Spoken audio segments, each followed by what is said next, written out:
Namo Buddhaya, Omi Toppo. Pada kesempatan ini, saya mau sharing. Ada dua hal di dunia ini yang tidak bisa kita tunda. Satu, berbakti kepada orang tua. Yang kedua, berbuat baik. Dan hari ini kita akan sama-sama belajar mengenai berbakti kepada orang tua. Sering kita mendengar seorang ibu bisa merawat 10 anaknya. Namun, dari 10 anaknya, tidak satu pun yang mampu merawat ibunya yang satu-satunya. Mengapa ini bisa terjadi? Tanpa kita sadari, sejak kecil kita sudah diberikan pemahaman turun-temurun bahwa kasih ibu sepanjang masa. Seorang ibu berkewajiban untuk merawat dan membesarkan anak-anaknya dalam kondisi apapun. Bahwa cinta seorang ibu sangat besar, sangat mulia. Nah, dengan demikian maka tidak heran sering kita jumpai kehebatan dan kesuksesan seorang ibu dalam merawat dan membesarkan anak-anaknya.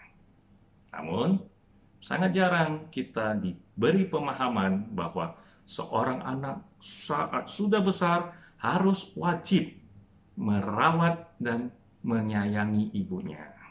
Karena tidak ada pemahaman seperti itu, maka sering kita menemukan orang tua yang ditelantarkan oleh anak-anaknya.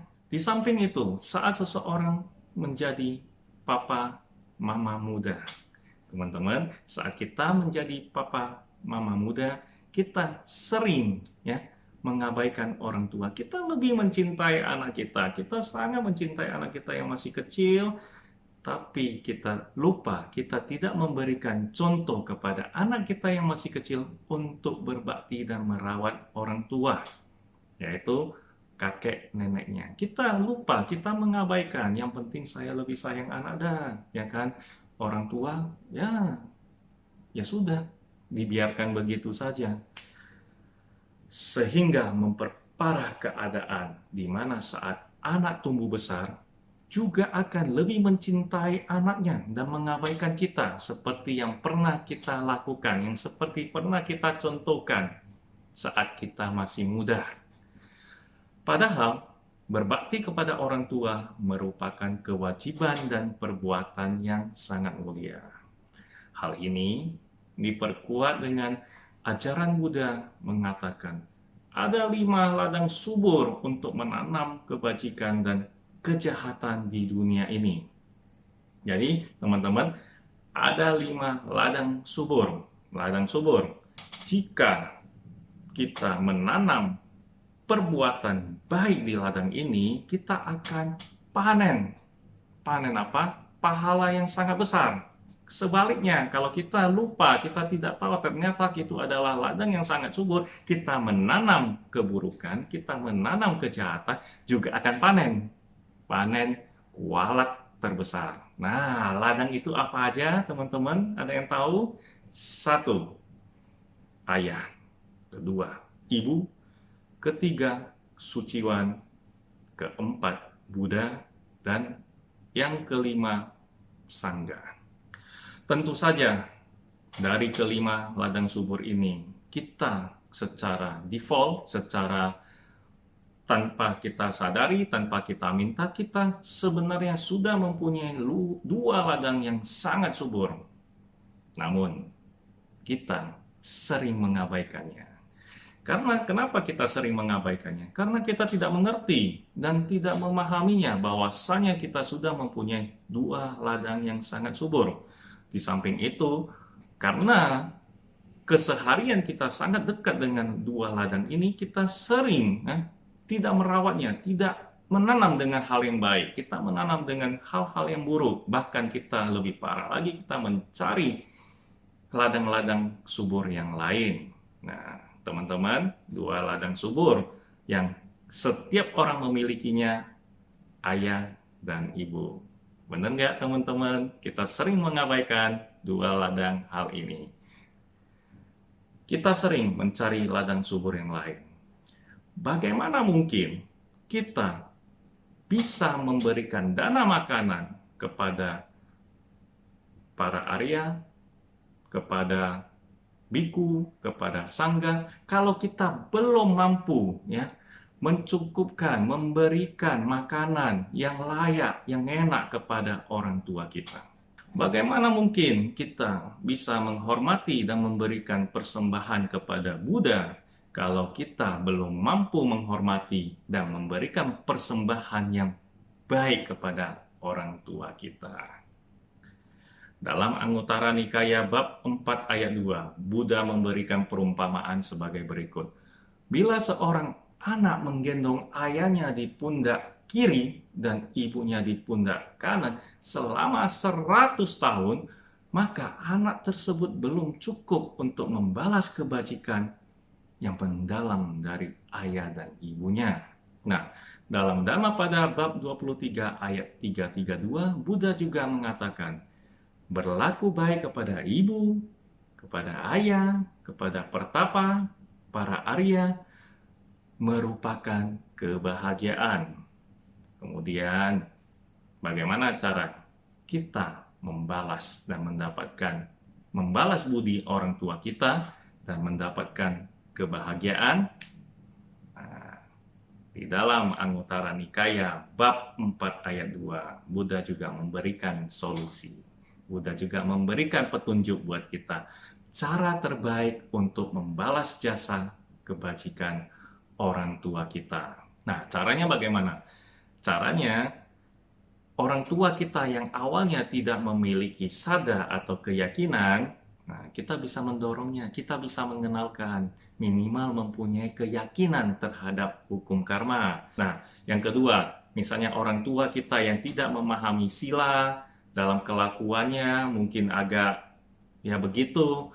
Nah, kita paham terhadap kelakuan orang tua kita mengajaknya, kita memberikan penjelasan mengenai sila. Dengan memahami sila, maka moralitas ya, kita dan orang tua kita akan semakin baik. Kemudian, biasanya namanya orang tua ya, pasti pelit, kikir, ya. Alasannya berhemat. Boleh seperti itu, tapi setelah kita sudah memahami hukum karma, tentu kita mengajak orang tua kita untuk supaya bisa ada jiwa kedermawaan, yaitu caga. Kemudian kita juga mendorong orang tua kita yang mempunyai pemikiran yang masih turun-temurun, kadang banyak mitos-mitos. Nah, di sini kita perlu supaya orang tua kita itu mempunyai satu kebijaksanaan dalam bertindak, berpikir, dan berucap. Nah, jika kita melakukan hal tersebut, maka kita telah membalas budi orang tua kita. Nah, pertanyaan berikutnya, teman-teman, bagaimana kalau saya sudah tidak mempunyai orang tua? Orang tua sudah meninggal, apakah ayah atau ibu? Tentu saja berbakti kepada orang tua itu, baik yang masih ada maupun yang sudah meninggal, tetap bisa dilakukan. Bagi yang sudah meninggal, orang tua kita yang sudah meninggal, kita bisa melakukannya namanya patidana, ya, atau bisa dengan pengembangan jasa, penyaluran jasa kebajikan. Banyak hal yang bisa kita lakukan. Namun, selain pelimpahan jasa atau patidana, ada hal yang bisa kita lakukan.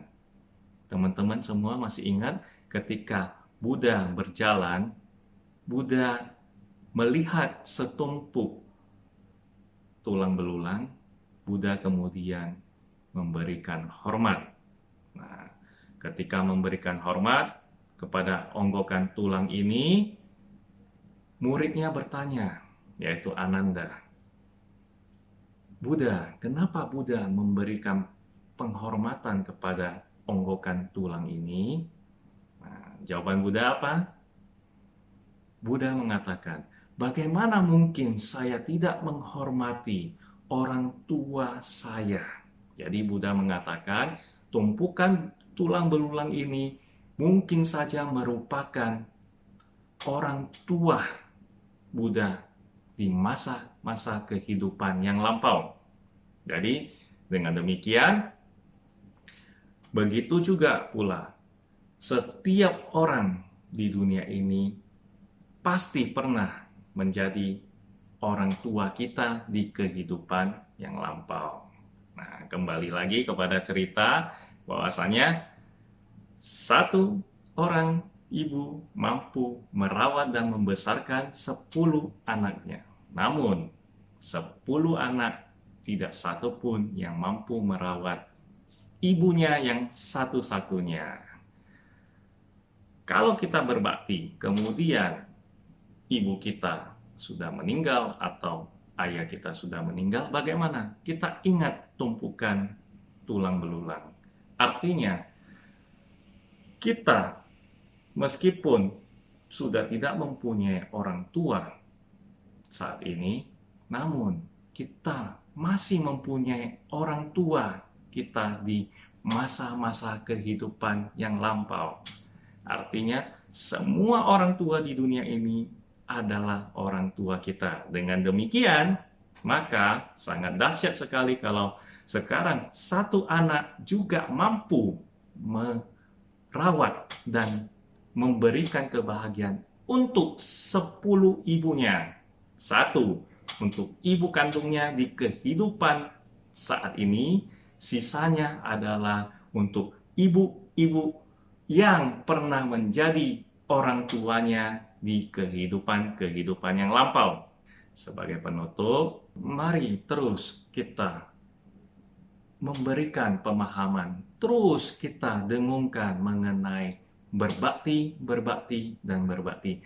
Cara yang paling ampuh adalah yang kita lakukan saat ini. Bagi papa mama muda yang mendengarkan sharing hari ini, ayo kita memberikan contoh, kita memberikan teladan buat anak kita. Teman-teman semuanya, terutama papa mama muda, kenapa kita mencintai anak kita? Supaya kelak ketika anak kita sudah besar, mereka bisa mencintai kita toh, bisa menyayangi kita, bisa merawat kita, bisa sangat menghormati kita. Nah, oleh karena itu, kita harus memberikan contoh. Mulai sekarang, kita hormati, kita sayangi kakek neneknya. Kalau sudah tidak ada, kakek nenek yang lain. Dengan demikian, anak kita tahu betapa pentingnya berbakti. Teman-teman ingat, langit hanya sebatas pandangan mata. Bumi hanya sebatas pijakan kaki. Orang tua dan kita hanya sebatas tarikan nafas. Berbaktilah sekarang karena kita tidak tahu siapa yang duluan game over dan kapan game overnya. Demikian sharing dari saya, semoga bermanfaat. Sadu, sadu, sadu. Omi Tofo.